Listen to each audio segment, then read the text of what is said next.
अस्सलाम वालेकुम viewers, I hope you all are doing well. Last video में हमने यूनिट नंबर 4 हज़रत अस्मा की कंप्लीट ट्रांसलेशन कर ली थी। आज की वीडियो में हम इसकी बाकी एक्सरसाइज को देखते हैं। सबसे पहले पेज नंबर 35 पे आ जाएं। यहाँ पर ग्लॉसरी है इसकी। English to English meanings: perilous, dangerous, venture, undertake, furiously, angrily, refuge, place to safety, instantly, immediately, constant, regular, detect, to find out, ripe, mature, reveal, show। अब इसके इंग्लिश टू उर्दू मीनिंग्स देखते हैं। ये हैं इस चैप्टर के मीनिंग्स, कंप्लीट चैप्टर के complete meanings. Companion, सहाबी, रफ़ीक, चीफ्स, सरदार, एमिग्रेट्स या एमिग्रेशन, हिजरत, डिटर्मिन, तहिया कर लिया, माइग्रेट, हिजरत करना, वेरियस, मुख्तलिफ, ह्यूज, बहारी, फ्यूरियस, आग बगोला होना या गज़बनाक होना, रिवार्ड्स, इनामात, कैप्चर, गिरफ्तारी, बाउंटी, सखावत, प्रिपरेशन, तैयारी, रेंडर्ड, अंजाम देना, अरेंजमेंट्स, इंतज़ामात, रिगार्ड, सिलसिला, बेल्ट, कमरबंद, पेरिलस, पुरखतर, सिचुएशन, सूरत हाल, एंडेंजर, ख़तरे में डालना, वेंचर, जान ख़तरे में डालना, मिनट, डिटेल, छोटी छोटी जुज़वियात, करेजस, बाहिम्मत या दिलेर, कांस्टेंट, लगातार, मतवातर, डेलिकेट, नाजुक, रिस्पॉन्सिबिलिटी, ज़िम्मेदारी, इररिस्पॉन्सिबिलिटी, गैर ज़िम्मेदारी, और सफरिंग, अजियत सहना। रेजोल्यूट, पुख्ता, अंडरटेक, उठाना, बेड़ा उठाना या जिम्मेदारी लेना या ज़िम्मा लेना, रग्ड, नाहमवार, ट्रैवर्स, में से गुज़रना, अकम्पलिश, सरअंजाम देना, माइग्रेशन, हिजरत, फिट ऑफ फ्यूरी, तैश में आना, रिस्पॉन्स, जवाब देना, पोस्ट, सवाल करना, स्लैप्ड, थप्पड़ मारना, सीक्रेट, राज, डिसबिलीवर, काफिर, वॉलंटली, गुस्से से, क्लू, सुराग, इन्फ्यूरिएट, भड़काना, स्टेडफास्ट, साबित कदम, रिवील्ड, जाहिर करना या फाश करना, इंस्टेंटली, फ़ौरन, कंसर्न, इस्तराब, पेबल्स, कनकरियाँ, एलिविएट, शिद्दत में कमी आना, जेनरस, फयाज, राइप, ओल्ड एज, पुख्ता उम्र, इनहेरिट, विरसे में मिलना, रिमेंबर्ड, याद रखना, जनरोसिटी, सखावत, बीकन ऑफ लाइट, मशअल राह। ओके, पेज नंबर 36 पे आ जाएं। यहाँ पर ओरल एक्टिविटी है। Answer the following question orally. ये कुछ यहाँ पर क्वेश्चंस लिखे हुए हैं और आपने अरेंज करना है एक ग्रुप डिस्कशन, और उसमें आपने जो है वो इन तमाम स्टेटमेंट्स को देखना है और इसके ऊपर जो है वो आपने डिस्कशंस करनी है। ये ओरल एक्टिविटी है। चलिए देखते हैं। इसमें एक हेडिंग है स्ट्रेस एंड इंटोनेशन। स्ट्रेस का मतलब होता है ज़ोर देना, ये मैंने लिखा भी हुआ है इसका मीनिंग। और इंटोनेशन का मतलब होता है लहन, यानी कि एक सेंटेंस होता है या एक वर्ड होता है, उसमें से उसके जो सिलेबल होते हैं या जिस तरह हम प्रोनंसिएशन करते हैं, तो उसमें जो वर्ड्स जिस तरह से बोले जाते हैं उनमें जहाँ पर स्ट्रेस किया जाता है और जहाँ पर इंटोनेशन किया जाता है, तो ये उसके बारे में हमें बता रहे हैं।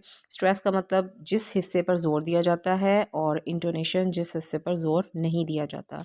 Stress, read the words carefully and note the stressed and unstressed syllables in them. अब ये देखें यहाँ पर हस्बैंड लिखा हुआ, तो हस बैंड, अगर हम इसकी प्रोनाउंसिएशन करें या इसमें स्लेबल देखें या इसके वो दो पार्ट्स देखें जिसमें स्ट्रेस किया जाता है और इंटोनेशन किया जाता है, तो ये जो हस है ये स्ट्रेस वाला वर्ड है, यानी कि इसका ये हिस्सा जो है वो स्ट्रेस को इंडिकेट करता है, और बैंड जो है वो इंटोनेशन को यानी लहन को यानी जिस पर ज़ोर नहीं दिया जाता उसको इंडिकेट करता है। इसी तरह यहाँ पे अबाउट है, जो है वो इंटोनेशन है और बाउट जो है वो स्ट्रेस है, अबाउट। इसी तरह ये जो वर्ड MAR अंडरलाइन हुआ हुआ है, ये स्ट्रेस को इंडिकेट करता है, रिमार्केबल, ठीक है। और इसी तरह इम्पोर्टेंट में पॉर को इम्पोर्टेंट, ठीक है। ये तो इम्पोर्टेंट, ये इसका सिलेबल भी है और यहाँ पर पोर के ऊपर स्ट्रेस किया जा रहा है, और बाकी ये जो है इसका इंटोनेशन है। In the dictionary the mark इस तरह के जो इस तरह का जो मार्क होता है शोज़ द मेन स्ट्रेस, ये ज़ाहिर करता है किसी मेन जो स्ट्रेस जहाँ ज़ोर डाला जाता है वर्ड को, ये इन चीज़ों को ज़ाहिर करता है। और इंटोनेशन जो होता है वो द राइज एंड फॉल होता है वॉइसेस का, जो हम अपनी स्पीकिंग इंटोनेशन में इस्तेमाल करते हैं। अब यहाँ पर हमारे पास कुछ बोल्ड वर्ड्स हैं, ठीक है, और पैटर्न दिया गया है, तो मैंने इन तमाम अल्फाज को जो है वो अंडरलाइन कर दिया है। अब हम इससे रिलेटेड एक क्वेश्चन इन्होंने हमें दिया हुआ था यहाँ पर, ये वाला क्वेश्चन है, ठीक है। Find the stress words in the following paragraph. पहले हमने इस पैराग्राफ को देखते हैं, फिर मैं बाद में आपको बताती हूँ हमने क्या करना है।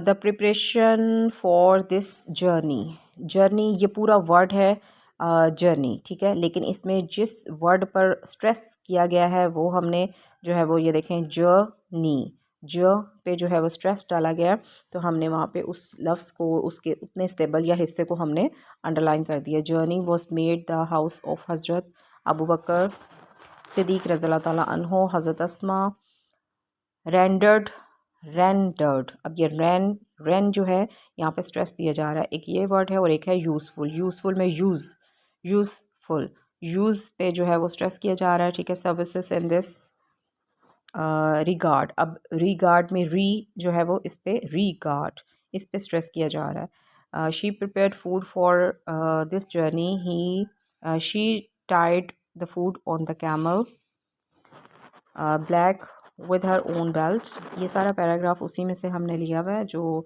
हमारा सिलेबस का चैप्टर का हिस्सा है। आप ये देखें यहाँ पे एक सर्विस वर्ड है, इसमें सर्विस, सर पे जो है वो स्ट्रेस दिया गया है, तो हमने इसमें से ये फाइंड करने थे, जो कि हमने सर्कल करके जो जो वर्ड्स उसमें सिलेबल स्ट्रेस वाले थे उसको हमने अंडरलाइन कर दिया। ये क्वेश्चन सॉल्व हो गया। ये फॉर द टीचर है, फॉर टीचर्स के लिए है। और ये हमारे पास पेज नंबर 37 पे देखें कुछ डिक्शनरी स्किल्स इन्होंने दिए हुए हैं, ठीक है। इसके बाद नीचे आ जाएं तो ए पार्ट पे देखें how many syllables do the following words have. ये इन्होंने कुछ वर्ड्स दिए हुए हैं, इनके हमने सिलेबल बताने हैं, ठीक है। सिलेबल मैं आपको पहले भी बता चुकी हूँ क्या होता है।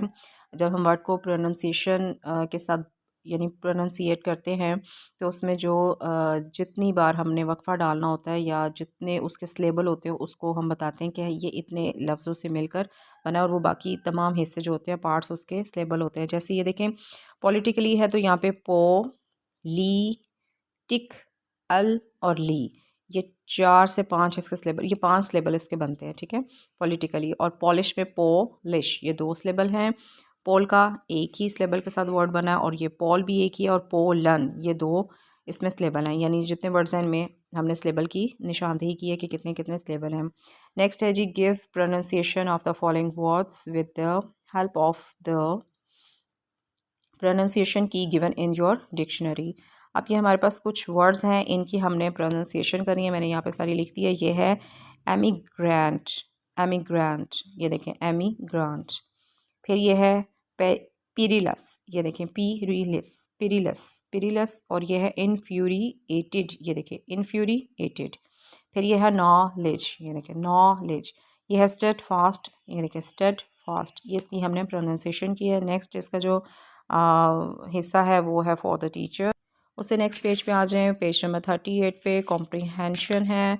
यहाँ पे लिखा हुआ है ए पार्ट में रीड पैराग्राफ 3, यानी थर्ड पैराग्राफ को पढ़ें of the unit and identify, और उसको हमने पढ़ना है, यूनिट के थर्ड पैराग्राफ को हमने पढ़ना है और उसे आइडेंटिफाई करना है। उसमें हमने टॉपिक सेंटेंस देखना है जिसको कहते हैं उन्वान का जुमला, और सपोर्टिंग डिटेल्स देखनी है जिसका मीनिंग होता है इमदादी तफसीलात। तो चलिए मैं आपको बताती हूँ, पेज नंबर पैराग्राफ नंबर 3 पे चलते हैं।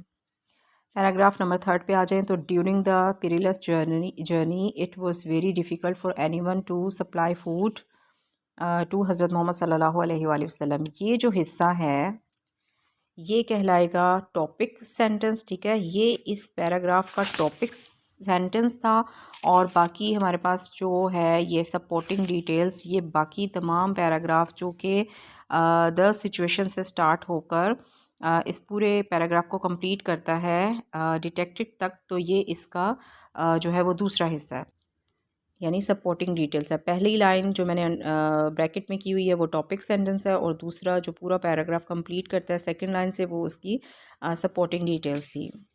नेक्स्ट देखते हैं B part, read paragraph 4 of the unit. Identify the topic sentence and supporting details and concluding sentences of the paragraph. चलें हम पैराग्राफ नंबर 4 पे चलते हैं. पैराग्राफ 4 पर देखें इसका जो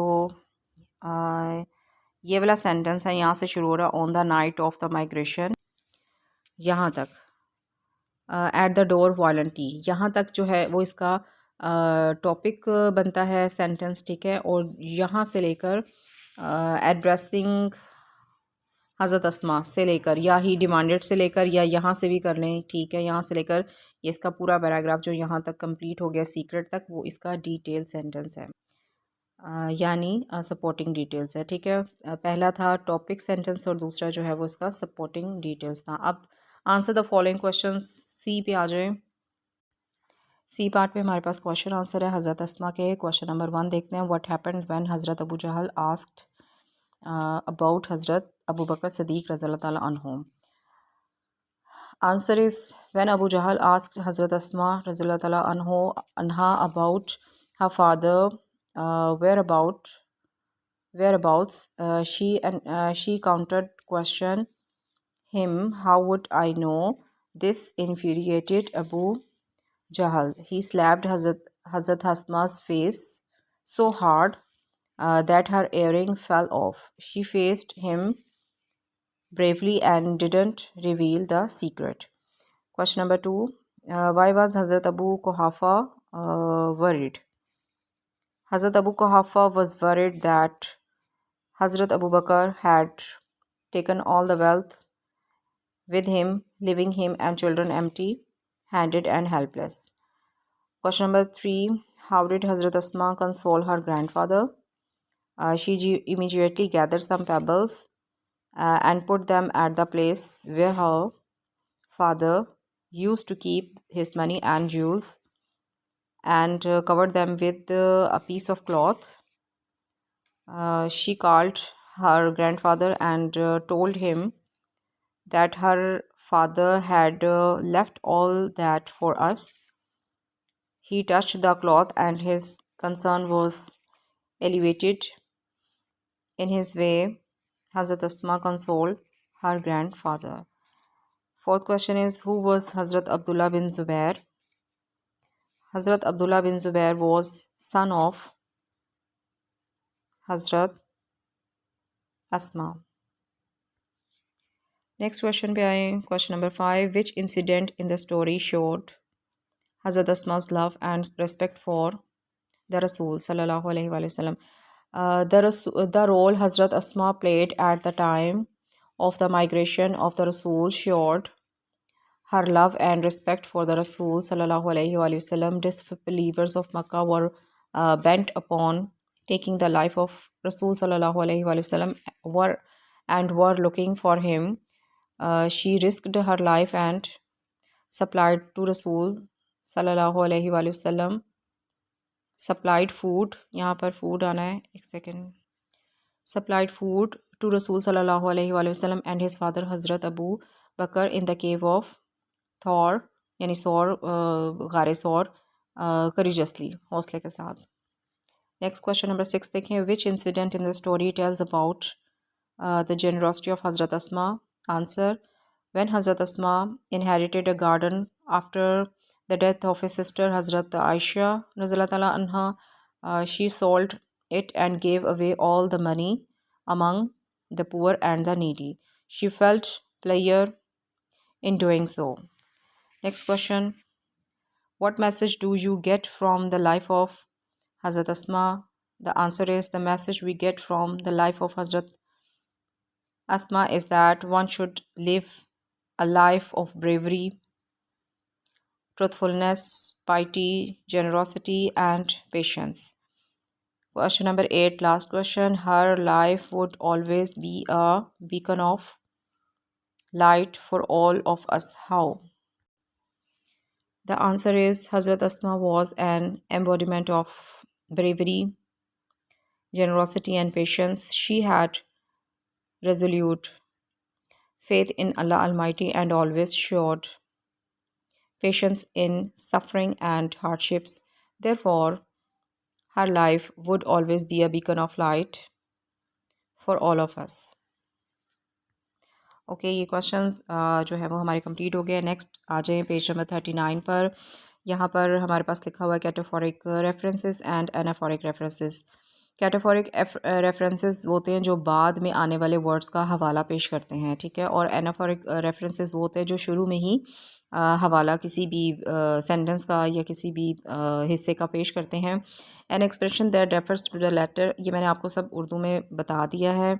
यहाँ पर सबसे पहले हम एनाफोरिक का देखते हैं, जो आगाज़ वाले सेंटेंसेस होते हैं जिनमें आगाज़ में कोई नाम जो इस्तेमाल किया जाता है उसे एनाफोरिक रेफरेंसेस कहा जाता है। फॉर एग्ज़ाम्पल यहाँ पे देखिए, Hazrat Asma was among the early few who accepted Islam, ठीक है। यहाँ पर जो है वो हज़रत अस्मा एनाफोरिक रेफरेंस जो है वो उनका दिया गया है। और जो ये सेंटेंस स्टार्ट हो रहा है, she was the daughter of हज़रत अबू बकर सिद्दीक, तो इसमें शी जो है वो उसका ये नेक्स्ट सेंटेंस में जो शी है ये एनाफोरिक रेफरेंस है। यानी जो स्टार्टिंग में आते हैं वो एनाफोरिक होते हैं और जो कैटाफोरिक होते हैं वो लास्ट में आते हैं, बाद में आते हैं, ठीक है। यहाँ पे भी देख लेते हैं, द रसूल सल्लल्लाहु अलैहि वसल्लम। अब यहाँ पे द रसूल जो है वो एनाफोरिक है, लेकिन एंड हिज कंपेनियन जो है वो कैटाफोरिक रेफरेंस है।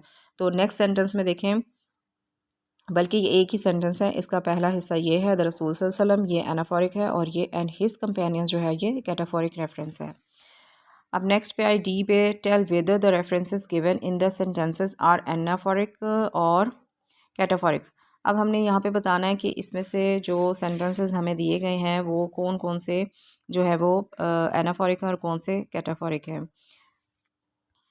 चलिए देखते हैं।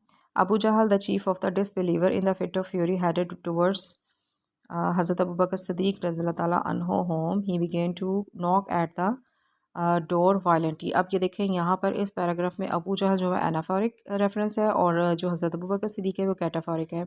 मैंने इन तमाम वर्ड्स पर जो है वो ए और सी लिख दिया, ए से एनाफोरिक और सी से कैटाफोरिक, क्योंकि वीडियो हमारी बहुत ज़्यादा लंबी हो जाएगी, इसलिए मैं यहाँ पर जो है वो आपको दिखा देती हूँ। हर पूरा सेंटेंस नहीं पढ़ी बल्कि बता देती हूँ।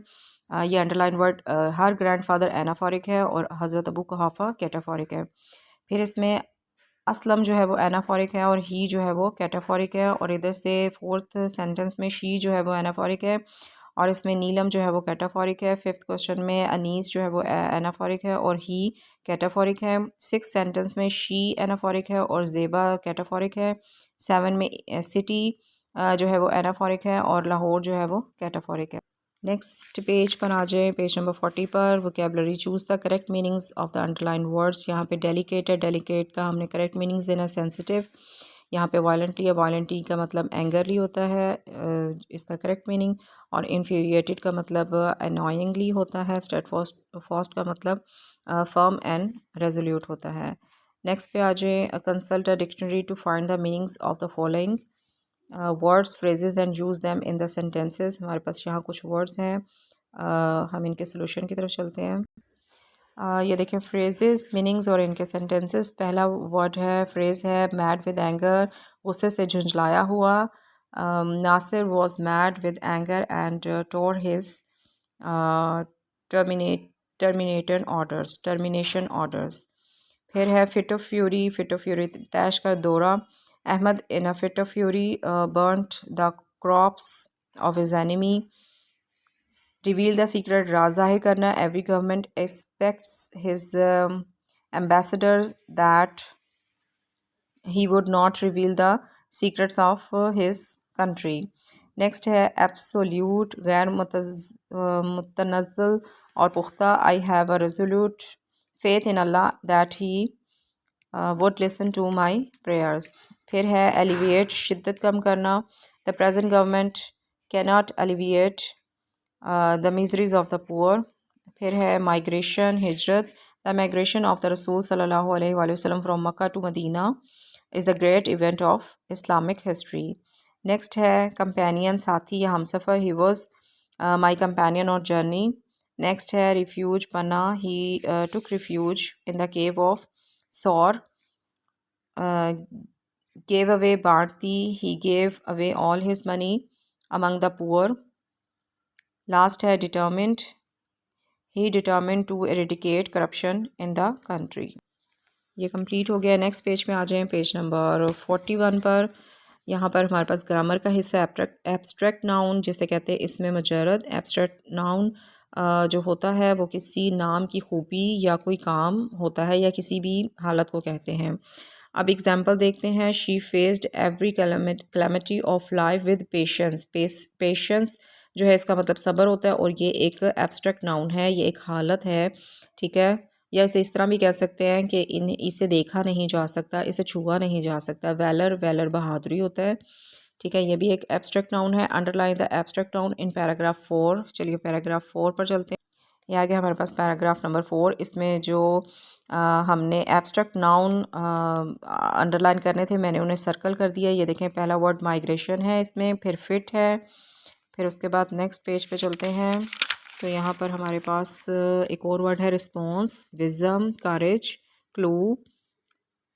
ये तमाम पैराग्राफ नंबर 4 के एब्स्ट्रैक्ट नाउन हैं। चलिए वापस बुक की तरफ आते हैं। अब यहाँ पर बी देखें, B part from abstract noun from the following adjectives and verbs, use these nouns in sentences of your own. अब ये हमारे पास कुछ वर्ड्स हैं और हम देखते हैं इसे किस तरह से सॉल्व किया जाएगा। पहली बात तो ये कि ये हमारे पास कुछ वर्ब्स और एडजेक्टिव्स हैं जिसको हमने नाउन में चेंज करना है और फिर हमने उसका सेंटेंस बनाना है, ठीक है। पहला ये हमारे पास है करेजस। तो हमने इसका सेंटेंस पहले तो हमने इसे चेंज करना है, करेज हौसला नाउन में चेंज करना है, ठीक है। फिर उसके बाद हमने इसका सेंटेंस बनाना है। इसका मतलब हौसला होता है I faced every calamity of life with patience and courage. आप विद करेज भी कह सकते हैं, विद पेशेंस एंड करेज भी कह सकते हैं। नेक्स्ट वर्ड हमारे पास यहाँ पे था एम्प्टी। इसको हमने नाउन बनाया तो ये बन गया एम्प्टीनेस, खाली होना। The emptiness of the house scared my sister. Next हमारे पास बुक में वर्ड है डिफ़िकल्ट और हमने इसका नाउन बनाया तो ये डिफ़िकल्टी बन गया, मुश्किल। He is speaking slowly and with great difficulty. Okay, next हमारे पास वर्ड था बुक पे जेनरस। हमने इसे जेनरोसिटी बना दिया, सखावत। Islam lays great stress on generosity. और उसके बाद हमारे पास बुक में वर्ड है रेजोल्यूट, जिसे हमने नाउन बनाया तो रेजोल्यूशन बन गया। I made a resolution to visit my relations more after. Okay, book में नेक्स्ट वर्ड हमारे पास है सफ़र। इसका हमने नाउन बनाया सफरिंग, मुसीबत। He could not face the suffering of life and died. Okay viewers, next C पे आते हैं। Put articles where required. Articles आपको पता होगा आ, एन और द होता है। आ और एन में जो है वो ये इनडेफिनेट आर्टिकल्स होते हैं और द जो होता है वो डेफिनेट आर्टिकल होता है। तो चलिए देखते हैं यहाँ पर कहाँ पर कौन सा आर्टिकल लगेगा। यहाँ पर देखें, trees are grown on either sides of the. यहाँ पे इसके बाद द आएगा, ऑफ के बाद द कैनाल। फिर यहाँ पे द की जो है वो आर्टिकल लगेगा। हर courage and patience are exemplary, इसमें कुछ भी नहीं आएगा। Kindness and tolerance are noble deeds, इसमें भी कोई आर्टिकल नहीं आएगा। Higher you go the cooler it is, यहाँ पर कूलर से पहले द आएगा, ये आर्टिकल आएगा। फिर यहाँ पर दो आर्टिकल आएंगे। ही इज़ द टॉलेस्ट, ये मैंने ऊपर लिखा हुआ है, boy in the class. Next पे the dog is a faithful animal, a आएगा और द आएगा। यहाँ पर the Indus is the largest river in Pakistan. फिर यहाँ पर the Mount Everest is the highest peak in the world. Alizeh is the most intelligent girl in the school. Where are the books which I bought a week ago. ये portion भी हमारा complete हो गया। Next page पे आए 42 पर। तो यहाँ पर देखें कुछ प्रपोजिशंस ऑफ टाइम्स लिखा हुआ है। इन, एट और ऑन की प्रपोजिशन लिखी हुई है। अब इन मंथ्स के साथ आता है, ईयर के साथ आता है, सीजन्स के साथ आता है, पार्ट ऑफ द डे के साथ और ड्यूरेशन के साथ आता है। जैसे देखें इन जून, इन सितंबर, इन कोई भी सन है 2011 है, ठीक है। इन विंटर कोई भी मौसम है। फिर इन द इवनिंग और मॉर्निंग कोई भी दिन का हिस्सा है। दौरानिया है इन a second, in a 2 weeks, ठीक है, इन 2 वीक्स। फिर कोई दिन का हिस्सा या रात का है, मिडनाइट, नाइट और नून। और फिर यहाँ पे वक्त का जिक्र है, यहाँ पर इन हो गया, ठीक है। यहाँ पे हमने एट लगा दिया। ऐट की प्रपोजिशन नाइट के साथ ऐट आता है, नून के साथ ऐट आता है, मिड नाइट के साथ ऐट आता है, फिर एट ओ क्लॉक किसी टाइम के साथ आता है, मिड नाइट और किसी त्यौहार के साथ भी ऐट ईद आता है, और मुकर्रर टाइम के साथ भी एट द सेम टाइम के साथ ऐट की प्रपोजिशन आती है। फिर ऑन की तरफ चलते हैं, ये डेज़ ऑफ वीक के साथ यानी संडे मंडे के साथ ऑन आता है, किसी भी तारीख डेट के साथ ऑन आता है, किसी भी स्पेशल डेज़ यानी इकबाल डेज़ के साथ ऑन आता है, और किसी भी स्पेशल पार्ट के साथ, ठीक है, ऑन आता है। तो ये हमारी prepositions हो गई है। डी पार्ट पे आए, identify the preposition in paragraph 3 and 4 of the unit. चलिए पैराग्राफ नंबर 3 और 4 के पास चलते हैं। ये हमारा पैराग्राफ नंबर 3 एंड 4। 3 में टू की preposition है, फिर यहाँ पे ये देखिए मैंने अंडरलाइन कर दिया, इन की preposition है, फिर इस पैराग्राफ में ऑफ है, बाय है, विद है और इन, ये तमाम preposition थर्ड की हैं। और 4 पैराग्राफ की तरफ आएँ तो यहाँ पर ऑन है, टू है, और हमारे पास अगेन ऐट है, फिर इसके बाद हमारे पास ये प्रपोजिशंस हैं, ठीक है, 3 और 4 पैराग्राफ में। नेक्स्ट पार्ट पे आए, ई पर fill in the blanks with suitable prepositions given below. ये द रसूल सल्लल्लाहु अलैहि वसल्लम माइग्रेटेड फ्रॉम मक्का आएगा, from preposition Mecca to Medina in 622 AD। और नेक्स्ट पेज पे आए, पेज नंबर 43 पे, Abu Jahl in a fit of fury आएगा, हेडेड टुवर्ड्स हज़रत अबू बकर सदीक रज़ियल्लाहु अन्हु होम। नेक्स्ट पे आएगा, he began knocking at the door violently. Next, at this she instantly ran to a corner of the home. She had resolute faith in Allah almighty. She gave she gave away आएगा, यहाँ पर ये देखें away है, she gave away all the money to the poor and the needy. और last पे है, her life would always be a beacon of light for all of us, off आएगा।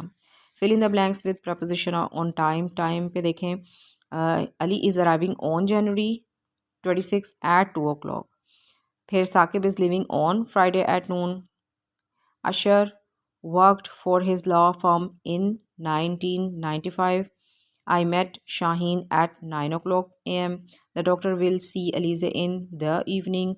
Sobia has her birthday on September 11th. He will have vacation in summer. जी भी आ जाए part पे, punctuate the following using capital letters, commas and full stops. आपको पता है कि जब भी कोई जुमला स्टार्ट होता है उसका पहला लेटर कैपिटल, या प्रॉपर नाउन होता है उसका पहला लेटर कैपिटल होता है। कोमास तब आता है जब एक ही कैटेगरी की बहुत सारी चीज़ें हों, और full stop at the end of the word या सेंटेंस तब आता है। द का टी कैपिटल आएगा, द रसूल सल्लल्लाहु अलैहि वसल्लम एंड हिज क्लोज कंपेनियन, हज़रत का एच बड़ा, अबू का ए बड़ा। फिर बकर का बी कैपिटल, सिद्दीक का S capital. Migrated from Makkah to Madina, Makkah का एम कैपिटल, मदीना का M capital. In the year 622 AD, AD का ए और डी दोनों कैपिटल और फुल स्टॉप। व्हेन, डब्ल्यू इसका बड़ा आएगा। When the chiefs of various tribes of Makkah, Makkah का M capital, came to know about the migration of रसूल का आर कैपिटल, रसूल सल्लल्लाहु अलैहि वसल्लम एंड हिज क्लोज कंपेनियन, हज़रत का एच बड़ा, अबू का ए, बकर का बी कैपिटल और सिद्दीक का एस कैपिटल। और ये यहाँ पर हमारा अबू बकर सिद्दीक, यहाँ पे फुल स्टॉप आ जाएगा, और दे से जुमला स्टार्ट हो रहा है, टी कैपिटल आ जाएगा, दे गॉट फ्यूरियस, और ये जुमला हमारा ख़त्म हो गया तो यहाँ पर फुल स्टॉप आ जाएगा।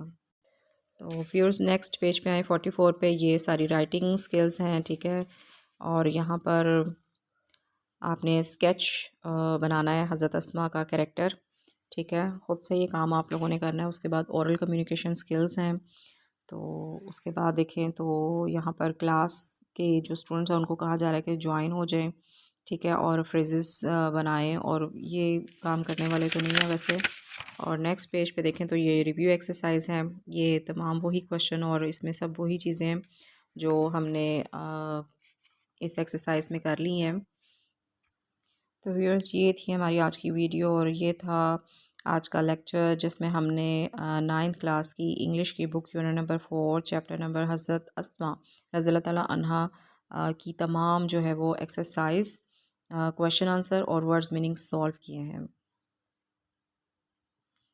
आज की वीडियो को यहीं पर ख़त्म करते हैं। अगर आपको मेरी वीडियो पसंद आए तो उसे लाइक और शेयर ज़रूर कीजिएगा।